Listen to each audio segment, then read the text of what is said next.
This is Incorruptible Massachusetts. Our goal is to help people understand state politics, to investigate why it's so broken, to imagine what we could have in our lives if we fixed it, and to report on how you can get involved. I have here my super amazing co-hosts, Jordan Berg Powers and Jonathan Cohn. Jordan Berg Powers, who are you? My name's Jordan. I use he, him, and I have 11 years experience in Massachusetts politics. Jonathan Cohn. Jonathan Cohn, he, him, his, and I've slightly shorter than Jordan, 8 years working on different issue campaigns and electoral campaigns here in Massachusetts, based out of Boston. Anna Callahan, she, her. I'm in Medford and among other things, ran for state rep and did a bunch of stuff. So involved in state politics. And we today are going to talk about the complete lack of an agenda at the State House. You would think that at the State House, where you have a supermajority of Democrats, that there would be some kind of agenda of what they want to accomplish. But that appears to not really be the case. I know, Jordan, something that you mentioned to me recently is that it appears to be pretty totally random what gets passed and what doesn't get passed, that in the same legislature, the same session of the same legislature, we got finally some rights, civil rights for trans people, and also the ability to turn in your undocumented neighbor. Just terrible. It seems like there just is there's no agenda for the Democratic Party in the State House. Yeah, it's the weirdest thing, right? Like, you think about other places that have elected Democrats or bring in Democrats, or places that bring in Republicans, like elect Republicans. They go into power and then they pass things. They go in with things that they promised voters that they will do, and then they go about doing those things. But what you'll see in Massachusetts is, one, most of our elections, the legislature doesn't promise to do anything. It doesn't really have any concrete policy agendas. And then it goes about doing about as little to nothing as possible. So, you get this random thing where because it's up to one person to decide what will and won't happen. And it's always based on some really perverse, not understanding of the world politics, like this idea that we need to protect people in one of the most blue states. It means that you get this random assortment of elections. So many years passed when the legislature passed the first civil rights bill for trans folks, which included an exclusion, which was really terrible, around bathrooms and public accommodations. It also, that same legislature in its budget passed a hotline that you could turn in your undocumented neighbors. It ultimately was killed in when the two houses and the Senate met together. It was killed in conference committee, but this is the sort of just random assortment of things. You get something super progressive and then something not, right? And there's no rhyme or reason, because it's up to just one person to decide what's best for everyone. And everyone just falls online. You might think that one person, right, who has a leadership team, they're the Speaker of the House, they're supposed to lead, and that they might set an agenda. Does this ever happen? Does the Speaker set an agenda? Or does it seem almost like they're there to stop things instead of to help enact things? Let me just chime in really quickly, because what's striking to me about this discussion is how it dovetails with elections. So before, when we've had some discussions about both, let's say, the national elections last fall going into January, or even in other states. And often when you see a Democrat versus Republican state happening, Democrat election happening in another state, there's a very clear sense of, if you elect me, we will be able to pass X, or if you elect me, we will be able to block X from the other side wants passing, or some clear set of policy stakes. Whereas often in the general election battles in the legislature here, there are real policy contrasts between the people, and there are often better ones than other ones. But given the sizes of the supermajority, it's not really going to be messaged like, this person is going to be the deciding vote about whether or not we can accomplish this. And so there's kind of a weird way in which where you have kind of perceived lower stakes in any of this that can somewhat kind of muddy the way that it's discussed, because there's no there's no agenda being discussed that people are kind of are running on, or kind of united platform that is like, we need this person because the party is trying to pass this and needs their vote to do it. Yeah, we never hear that like you hear about Joe Manchin and Kristen Sinema. That's just not a thing here. Mm-hmm. And even the individual legislators, seems like they don't need to hardly run on anything. I mean, we have the lowest rate of challenging incumbents of any state house in the country. So they're usually not even challenged, and they don't have to run on anything. Yeah, and so you get this, and in fairness to them, it's because they also can't control it. Even if they do have agendas, you have to be vague about what you can promise, because there's only one person who ultimately gets to decide, as we've discussed, right? There is, unless you're in the state Senate where there's more collaborative process whereby they are interested in legislating and passing things, when you're in the state house in Massachusetts, you are under the thumb of one person, so so I understand a certain level of like, why promise things you literally can't deliver unless you strike out. But I think it's important to note, because it doesn't mean that nothing progressive passes. It means that it's random. Like, that's the thing that's weird about it, is that you will get one thing every year or so that's on the progressive agenda to make the state better. But it's a lottery ticket. You need to have the right circumstances at the right time, with like the wind being a certain way and the right person talking to the speaker or the speaker's people at the right time. Right? It's a lottery. And that's the problem with it, is that it's just this random thing, but it doesn't need to be this way, right? Like, there are things that people know could make the state better, and people want to do them, right? Like, people want them, the public wants them. And if you ask legislators, they have ideas. They would like to pass things to make the state better, but they just die under this system of, of unilateral rule, of authoritarian rule. So both Mass Alliance and Progressive Mass, right? These are the groups that you guys are with. Both of them come up with their own agendas, which are incredibly similar, right? So there is, and you guys do this every 2 years. You have an agenda. It's very detailed and elaborate, and it is pretty clear on many, many issues. Everything from union rights. And by the way, let's have a shout out to the workers at Pavement Coffee Shop who are unionizing. Yoo-hoo! Yeah. Fantastic. So everything from workers' rights, environmental stuff, transparency at the State House, the immigrant rights, gender rights and trans community, LGBTQ rights, progressive taxation, everything, right? Very comprehensive. And oddly, even the party platform of the Democratic Party is much, much more progressive than what the State House passes. So just a few things that are in the Democratic Party platform: becoming a sanctuary state. We can't seem to get that. These are all things that we don't have. The State House cannot pass, right? Same-day voter registration, single-payer healthcare, high-speed broadband for rural communities, a progressive tax system. Here's a nice one in both the House and the Senate. The selection of committee members and committee leadership through democratic mechanisms, free high-quality public education from preschool through college. I was talking to somebody in the free higher ed sphere, and they were saying that a bill that would put a lot more money into higher ed and make it a lot less expensive for people was in committee, and the vice chair was one of the sponsors of the bill, and 2/3 of the people in that committee had co-sponsored the bill, and the bill died in committee.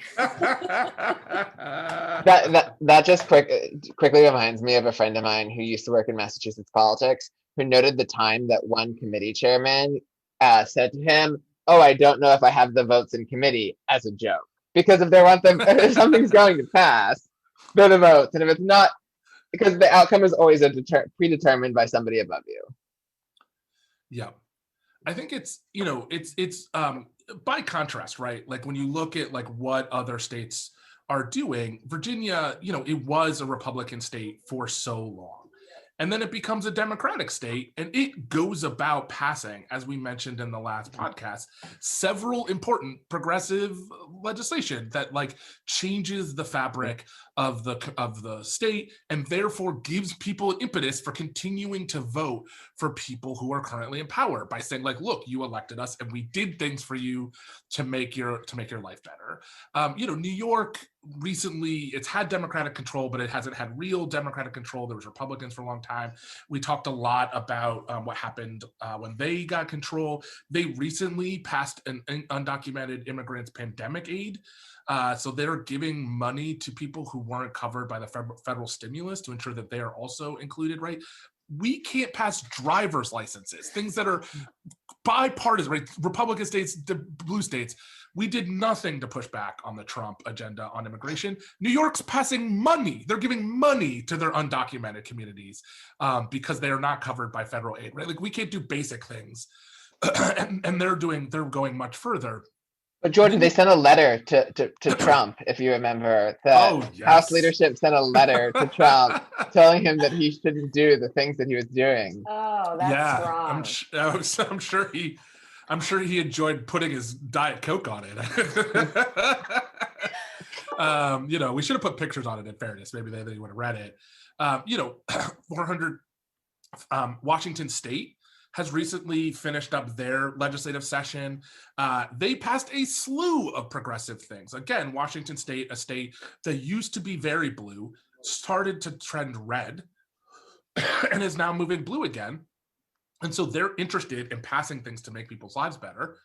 $465 million in relief for immigrants. They did a strong wage theft. So if you don't know, most people don't realize this, if your employer doesn't pay you, right? But just straight up stops paying you, you have very little recourse. If you were to go into work and steal from your boss, they would arrest you. Right. If your boss doesn't pay you, nothing happens to your boss. It is perverse. It is perverse. And in Massachusetts, you have to hopefully get to the attorney general, who will then, if you're lucky, sue your employer. And then maybe 7 to 8 years from now, you will get that money back. Right. It's a perverse You've system. been evicted from your home and right. So Washington State has a wage theft. They passed a wage theft law that puts a temporary hold on your employer's assets and gives, so that way you have access to money and they can't just go about their business. Actual consequences. I still think they should, if we're gonna have jails, they should go to it, but whatever. While we're still doing it. But at least there's some consequences moving in the right direction, right? They expanded free legal aid to all Washington residents, regardless of immigration status. And they have a first in the nation law for tenants facing eviction, guaranteeing legal representation. Again, these are basic things that are core to the platform that the Democratic Party says, that's core to the things that people want, and again, they have no agenda. They don't it's just like a ping pong thing. It's just a little bit everywhere with no rhyme or reason or vision. What is it they want this state to look like? What is their governing philosophy? What are the ways in which they hope to improve people's lives here? How are they preparing us for the future? They can't answer any of those questions because there is nothing. Because all they have to do is, what they all feel they have to do is they have to please this one person, or they have to please other people who want to please that one person. And that's the primary goal of being in the State House. As well, this just speaks to the lack of countervailing pressure that, when you think of, let's say, in a place like Washington or Virginia, where there's both of those cases, there's a governor who at least plays a role in setting that agenda. But there's a way in which we've often seen in Massachusetts that the Democratic supermajority views Republican governors as kind of a nice thing to have, because Charlie Baker can't force an agenda on the legislature. There are 3 Republican senators. He's not pushing through an agenda, right? And so if he doesn't have the ability to push an agenda on the votes, it allows them to be content to do whatever the mood moves them to do at a given time. And that leads them often to be very reactive. As you can see if you think about last year, a lot of the things, and there were kind of good things that happened, although they should have gone further.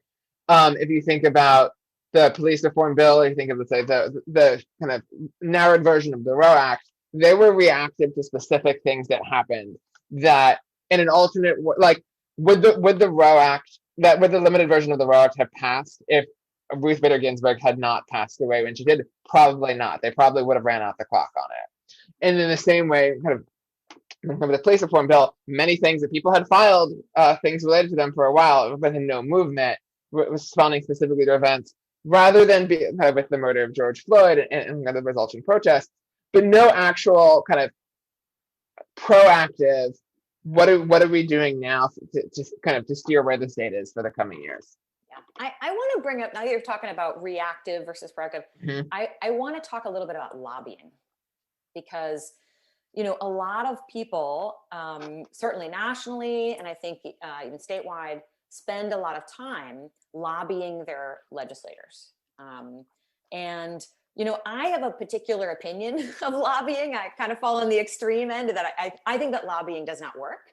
And really the way that I see it is when you understand what happens inside the State House, and you understand that it is people's job to whip votes, right? Whipping votes, if you don't know, whipping votes means just counting, right? You're just counting how many votes you have for or against a certain bill. Now, if the speaker or a chair of a committee or whoever, if they are going to vote on a bill, they're going to count the votes they have on the bill. They're going to have private conversations that we cannot hear. They're going to talk to people, state reps, and find out. They're going to probably tell them which way they're going to vote. And from each state rep, they're going to hear like, oh, there's a lot of pressure on me, or like, there's nobody running against me. It really doesn't matter. And I hear people wonder like, oh, wow, so this person co-sponsored my bill last session, but they're not co-sponsoring it this session. Why? I wonder why. And they like, nobody ever thinks about the fact that they're being whipped, right? I mean, that sounds terrible, but the fact that someone is above them determining whether they are going to be allowed to co-sponsor or to vote for or against a certain bill. And we think that we can do something based on lobbying, but like, we lobby people, and if they get permission, then they're going to go ahead and they're going to co-sponsor the bill. And if they don't get permission, then they're not going to, and we won't be able to explain that.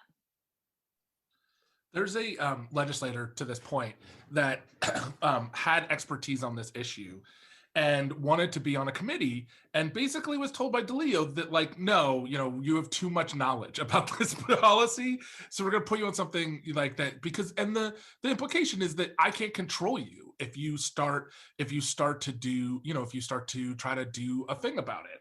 Another legislator that I really like got on a committee that this person knew nothing about.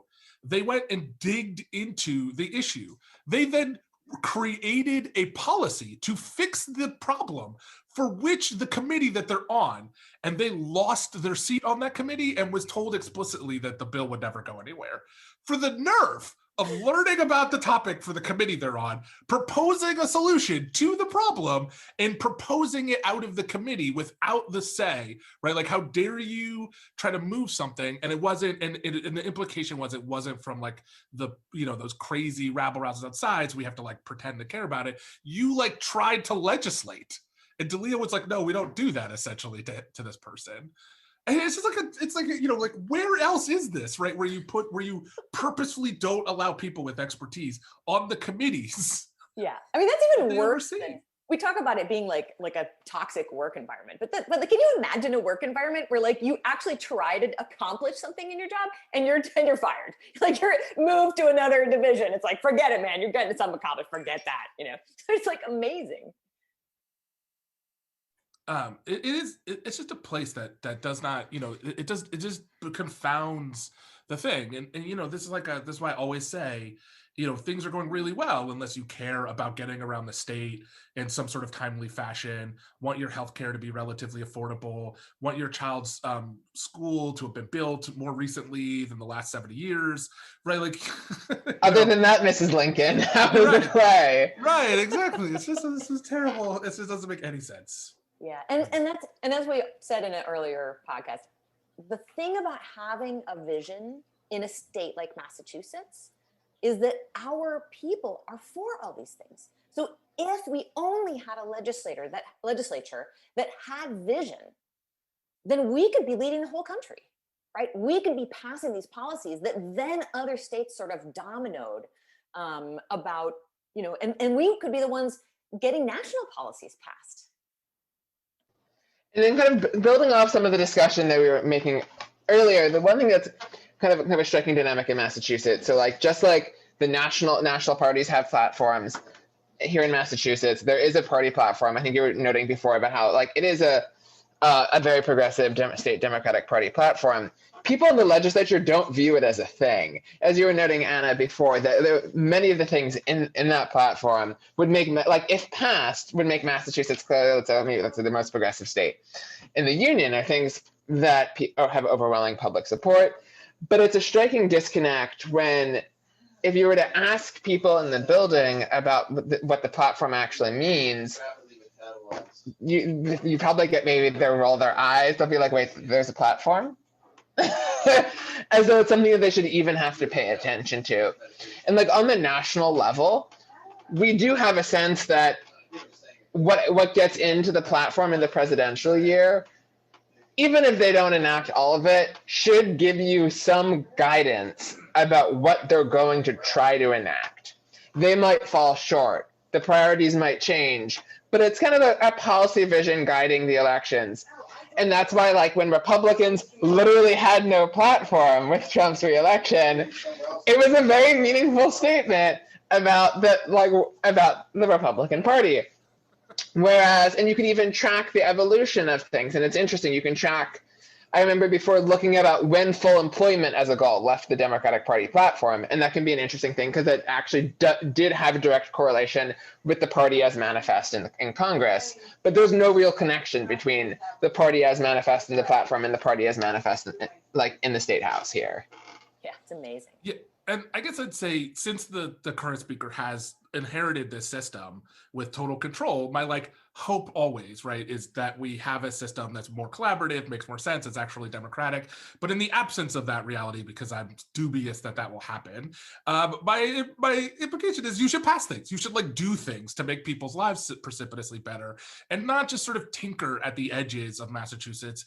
It's really great when things pass that help 20,000, 30,000 people, but we're 7 million people and we need to be legislating additionally, not just for that, right? We do need to do these things that affect communities in those tens of thousands, but we also need to be legislating for the 7 million.